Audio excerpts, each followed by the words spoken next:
Hello everyone, welcome back to my channel Shiksha official.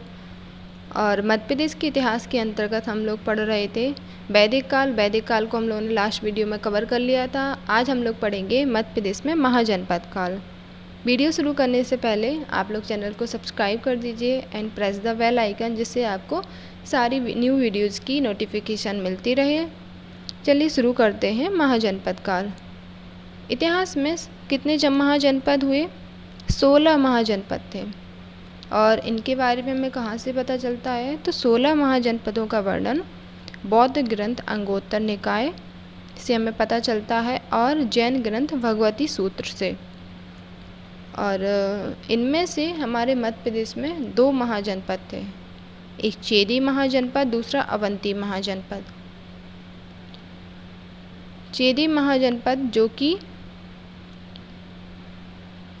जो कि वर्तमान में बुंदेलखंड का पूर्वी भाग और उसके आसपास के एरिया को कवर करता है। तो वर्तमान में बुंदेलखंड के आसपास के एरिया में चेदी महाजनपद हुआ करता था और इसकी राजधानी क्या थी? शक्तिमती या सोथिवती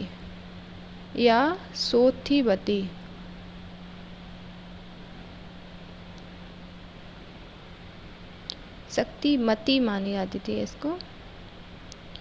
तो महाभारत से हमें इसकी राजधानी पता चलती है शक्तिमती, और बौद्ध धर्म की जातक कथाओं में इसकी राजधानी चेदी जनपद की सोथिवती पता चलती है।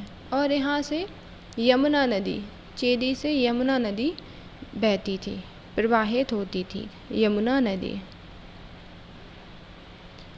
और जैन साहित्य के अनुसार पता चलता है कि यहाँ पे अभिचंद्र नामक राजा ने चेदी की स्थापना की थी। अभिचंद्र नाम के राजा ने चेदी जनपद की स्थापना की थी। और जैन साहित्य बताता है कि इनका पुत्र राजर्षि बसु था। लेकिन महाभारत के अंतर्गत हमें पता चलता है कि चेदी महाजनपद में शिशुपाल का शासन था। इसको हम यहाँ लिख देंगे। तो अभिचंद्र किससे पता चलता है? जैन साहित्य से।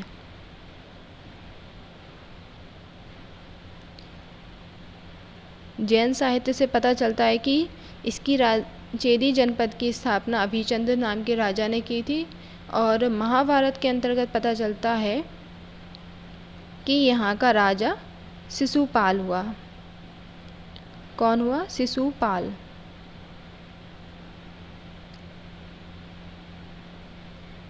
तो ये हो गया चेदी जनपद। इसके बाद आते हैं अवंती महाजनपद। अवंती महाजनपद यह पश्चिम और मध्य मालवा क्षेत्र में था, लगभग मालवा क्षेत्र में था। तो और यह 2 भागों में बटा हुआ था, उत्तरी अवंती और दक्षिणी अवंती। उत्तरी अवंती जिसकी राजधानी थी उज्जैनी, और दक्षिणी अवंती जिसकी राजधानी थी महिष्मती। और यहाँ से वेतवा नदी इन दोनों के बीच से होकर बहती थी। और उज्जैनी का राजा हुआ चंद्रप्रदोत। उज्जैनी का राजा हुआ चंद्रप्रदोत, जो कि पुलिक का पुत्र था। और बिंबिसार, मगध का शासक बिंबिसार और चंद्रप्रदोत ये दोनों समकालीन थे। जिस समय मगध का राजा बिंबिसार था, उस समय अवंती का राजा चंद्रप्रदोत था।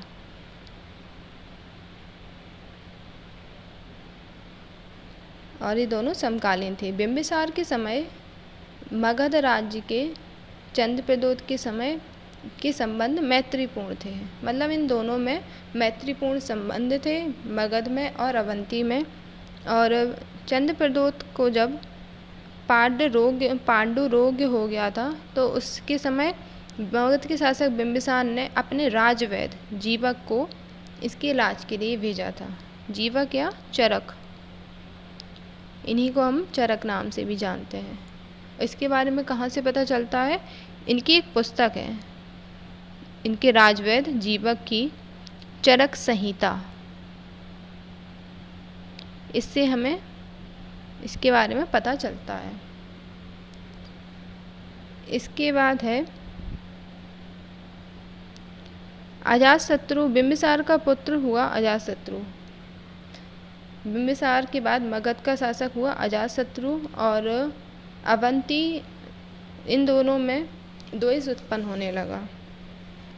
और इसके बाद चंद्रप्रद्योत का पुत्र हुआ पालक, वह अवंती का राजा बना, जिसने ग्वालियर पर वत्सराज पर आक्रमण कर उसकी राजधानी कौशाम्बी पर अधिकार किया था पालक ने।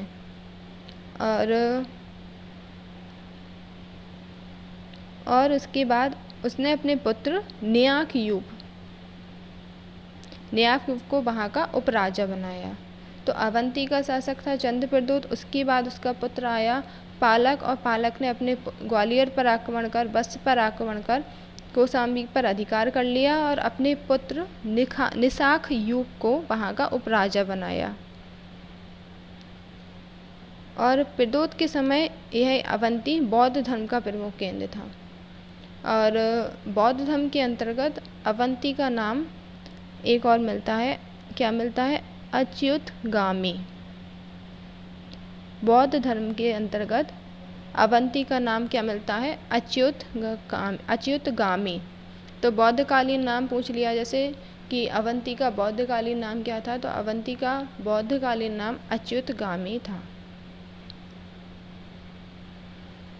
और कौशाम्बी पर अधिकार करने के बाद इसने अपने पुत्र पालक ने अपने पुत्र निशाकयूप को वहाँ का उपराजा बनाया, और पालक के बाद अजक और नंदीवर्धन ने अवंती पर शासन किया। इसके बाद और अवंती किसके लिए फेमस था? अवंती में क्या और इम्पोर्टेंट है? तो अवंती राज्य में लौह इस्पात से शस्त्र बनाने वाले श्रेष्ठ कारीगर भी थे। इसके बाद है, और अवंती के कुछ प्रसिद्ध नगर भी हैं, जैसे कुरधर और सुदर्शनपुर। इनका वर्णन भी हमें बौद्ध ग्रंथों में मिलता है। और कालांतर में मगध राज्य के हर्यक वंश के शासक, जो कि नागदश के अमात्य मतलब विशेष मंत्री शिशुनाग ने अवंती पर आक्रमण करके चंद्रप्रद्योत वंश के अंतिम शासक हुआ।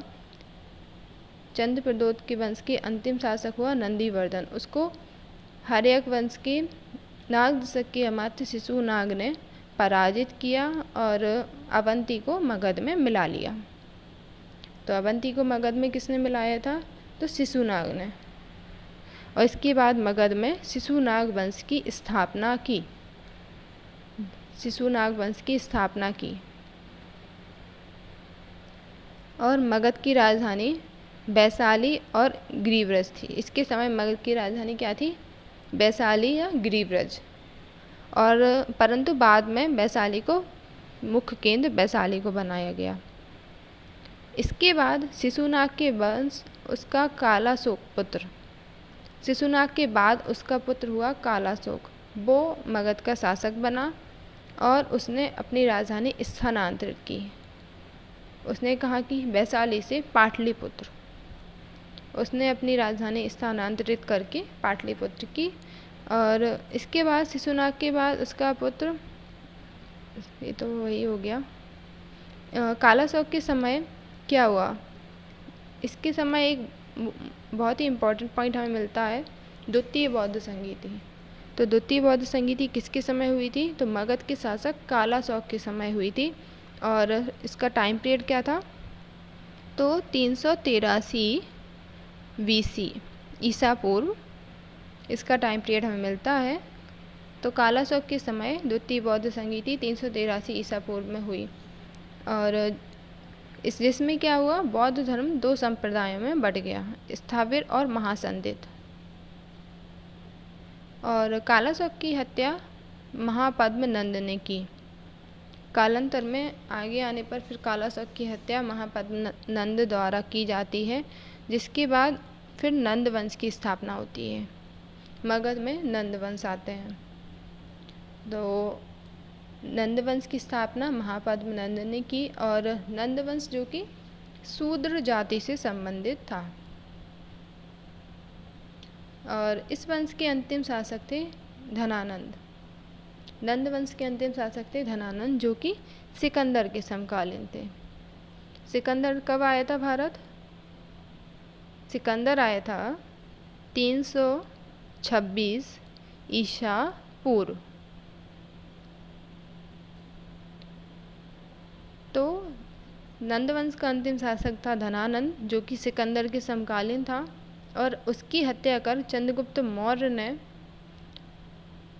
मौर्य द्वारा धनानंद की हत्या कर दी जाती है। इसके बाद मौर्य वंश की स्थापना होती है। और यूनानी लेखकों में धनानंद को अग्रमेज भी कहा है। नंद वंश का अंतिम शासक था धनानंद, जिसको यूनानी लेखकों ने अग्रमेज कहा है। तो यहाँ पर हमारा महाजनपद काल मध्य प्रदेश के अंतर्गत कंप्लीट हो जाता है।